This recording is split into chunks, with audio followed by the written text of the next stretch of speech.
اور ان میں بعض ایسے بھی ہیں کہ تقسیم صدقات میں تم پر تانا زنی کرتے ہیں۔ اب اگر ان کو اس میں سے خاطر خواہ مل جائے تو خوش رہیں، اور اگر اس قدر نہ ملے تو جھٹ خفا ہو جائیں۔ اور اگر وہ اس پر خوش رہتے جو اللہ اور اس کے رسول نے ان کو دیا تھا، اور کہتے کہ ہمیں اللہ کافی ہے، اور اللہ اپنے فضل سے اور اس کے پیغمبر اپنی مہربانی سے ہمیں پھر دے دیں گے، اور ہمیں تو اللہ ہی کی رضا مطلوب ہے، تو ان کے حق میں بہتر ہوتا۔ صدقات یعنی زکوٰۃ و خیرات تو مفلسوں اور ناداروں اور کارکنان صدقات کا حق ہے، اور ان لوگوں کا جن کے دل جیتنا منظور ہے، اور غلاموں کے آزاد کرانے میں، اور قرض داروں کے قرض ادا کرنے میں، اور اللہ کی راہ میں، اور مسافروں کی مدد میں بھی یہ مال خرچ کرنا چاہیے۔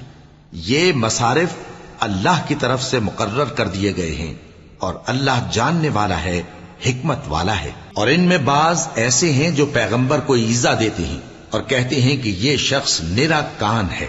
ان سے کہہ دو کہ وہ کان ہے تو تمہاری بھلائی کے لیے، وہ اللہ کا اور مومنوں کی بات کا یقین رکھتا ہے، اور جو لوگ تم میں ایمان لائے ہیں ان کے لیے رحمت ہے، اور جو لوگ اللہ کے رسول کو رنج پہنچاتے ہیں ان کے لیے عذاب علیم تیار ہے۔ مومنوں، یہ لوگ تمہارے سامنے اللہ کی قسمیں کھاتے ہیں تاکہ تم کو خوش کر دیں، حالانکہ اگر یہ دل سے مومن ہوتے تو اللہ اور اس کے پیغمبر اس بات کے زیادہ حقدار ہیں کہ یہ انہیں خوش کریں۔ کیا ان لوگوں کو معلوم نہیں کہ جو شخص اللہ اور اس کے رسول سے مقابلہ کرتا ہے تو اس کے لیے جہنم کی آگ تیار ہے، جس میں وہ ہمیشہ جلتا رہے گا؟ یہ بڑی رسوائی ہے۔ منافق ڈرتے رہتے ہیں کہ ان کے بارے میں کہیں کوئی ایسی صورت نہ اتر آئے کہ ان کے دل کی باتوں کو ان مسلمانوں پر ظاہر کر دے۔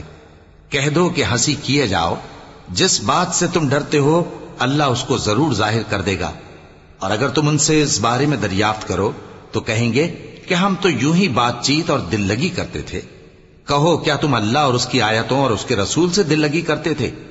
عذر مت پیش کرو، تم ایمان لانے کے بعد کافر ہو چکے ہو۔ اگر ہم تم میں سے ایک جماعت کو معاف کر دیں تو دوسری جماعت کو سزا بھی دیں گے، کیونکہ وہ گناہ کرتے رہے ہیں۔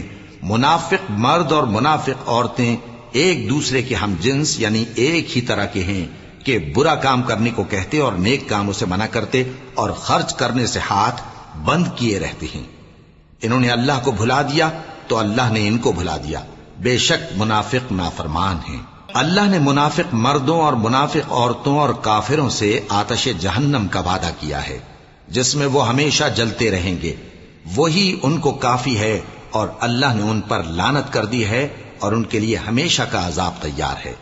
تم منافق لوگ ان لوگوں کی طرح ہو جو تم سے پہلے ہو چکے ہیں، وہ تم سے زیادہ طاقتور اور مال و اولاد میں کہیں زیادہ تھے، تو وہ اپنے حصے سے فائدہ اٹھا چکے، سو جس طرح تم سے پہلے لوگ اپنے حصے سے فائدہ اٹھا چکے ہیں اسی طرح تم نے اپنے حصے سے فائدہ اٹھا لیا، اور جس طرح وہ باطل میں ڈوبے رہے اسی طرح تم باطل میں ڈوبے رہے۔ یہ وہ لوگ ہیں جن کے اعمال دنیا اور آخرت میں ضائع ہو گئے، اور یہی نقصان اٹھانے والے ہیں۔ کیا ان کو ان لوگوں کے حالات کی خبر نہیں پہنچی جو ان سے پہلے تھے، یعنی نوح اور عاد اور سمود کی قوم، اور ابراہیم کی قوم، اور مدین والے، اور الٹی ہوئی بستیوں والے؟ ان کے پاس پیغمبر نشانیاں لے کر آئے، اور اللہ تو ایسا نہ تھا کہ ان پر ظلم کرتا، لیکن وہی اپنے آپ پر ظلم کرتے تھے۔